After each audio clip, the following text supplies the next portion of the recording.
ഇന്നത്തെ റെസിപ്പി ഒരു ചെമ്മീൻ പാസ്തേൻ്റെ റെസിപ്പിയാണ്.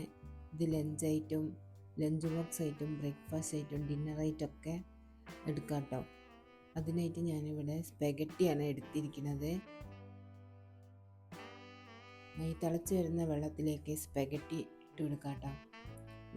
കുറച്ച് ഉപ്പും കൂടെ ഇട്ട് കൊടുത്തിട്ട് അതൊന്ന് നല്ലപോലെ മിക്സ് ആക്കാം. അതിന് ശേഷം അതിൻ്റെ ഇടയ്ക്കൊക്കെ ഒന്ന് ഇളക്കി കൊടുക്കണേ. ഇത് ഏകദേശം ഒരു 10-15 മിനിറ്റ് എടുക്കും വേവാൻ. ഇത് സോഫ്റ്റ് ആയിട്ട് വരുമ്പോൾ ഒന്ന് ഊറ്റിയെടുക്കാം. എന്നിട്ട് വേറൊരു പാത്രത്തിലേക്ക് മാറ്റിയിട്ട് അതിൻ്റെ കുറച്ച് എണ്ണയും കൂടെ ഒഴിച്ചു കൊടുത്തിട്ട് മിക്സാക്കി എടുക്കുക. ഇങ്ങനെ ചെയ്താൽ പിന്നെ അത് പിടിക്കില്ല കേട്ടോ.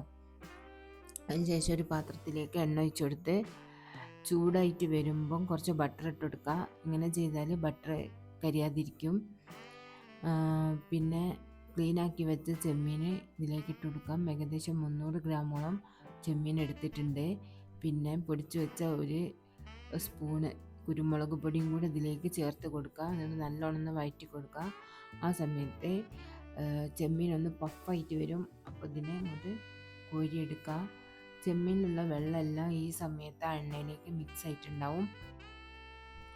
ചതച്ച് വെച്ച വെളുത്തുള്ളിയും കൂടെ അതിലേക്ക് ചേർത്ത് കൊടുക്കാം. നല്ലപോലെ വഴറ്റിയെടുക്കാം.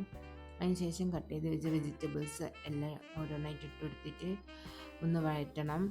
ഇത് കുഴഞ്ഞു പോകുന്ന രീതിയിൽ വേവിക്കരുത്. വെജിറ്റബിൾസ് എല്ലാം ഒരു ക്രഞ്ചി ആയിട്ടിരിക്കണം. ഒന്ന് ജസ്റ്റ് ഒന്ന് വഴഞ്ഞ് വരുമ്പോൾ സോസുകൾ ആഡ് ചെയ്ത് കൊടുക്കാം. Dark soya sauce, light soya sauce, chilli sauce ഇതിട്ടിട്ട് നല്ലോണം ഒന്ന് വേവിച്ചെടുക്കണം, മിക്സ് ചെയ്തെടുക്കണം. അതിന് ശേഷം മാറ്റി വെച്ച ചെമ്മീനും കൂടി ഇട്ട് കൊടുക്കാം. കുറച്ച് ഓയിസ്റ്റർ സോസും കൂടെ ഒഴിച്ചു കൊടുക്കണം കേട്ടോ. ഞാനത് മറന്നു പോയിരുന്നു. അപ്പോഴാണ് അത് ഒഴിച്ചു കൊടുക്കുന്നത്. ആ സോസ് ഒഴിച്ചു കൊടുക്കുന്ന സമയത്ത് തന്നെ ഇതും ഒഴിച്ചു കൊടുക്കാം.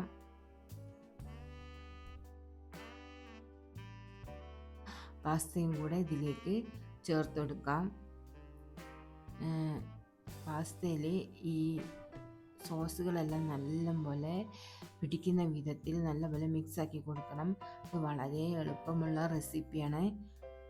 എല്ലാവരും ട്രൈ ചെയ്ത് നോക്കണം. നിങ്ങൾക്ക് എൻ്റെ വീഡിയോ ഇഷ്ടമായാൽ ലൈക്ക് ചെയ്യാനും ഷെയർ ചെയ്യാനും സബ്സ്ക്രൈബ് ചെയ്യാനും കമൻറ്റ് ചെയ്യാനും മറക്കരുത്.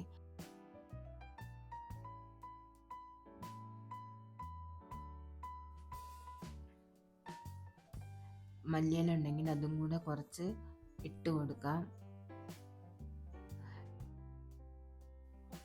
നിങ്ങളുടെ വിലയേറിയ അഭിപ്രായങ്ങൾ എന്നെ കമൻറ്റിലൂടെ അറിയിക്കണം. അടുത്തൊരു വീഡിയോ ആയിട്ട് വരുന്നവരെ എല്ലാവർക്കും ബൈ ബൈ.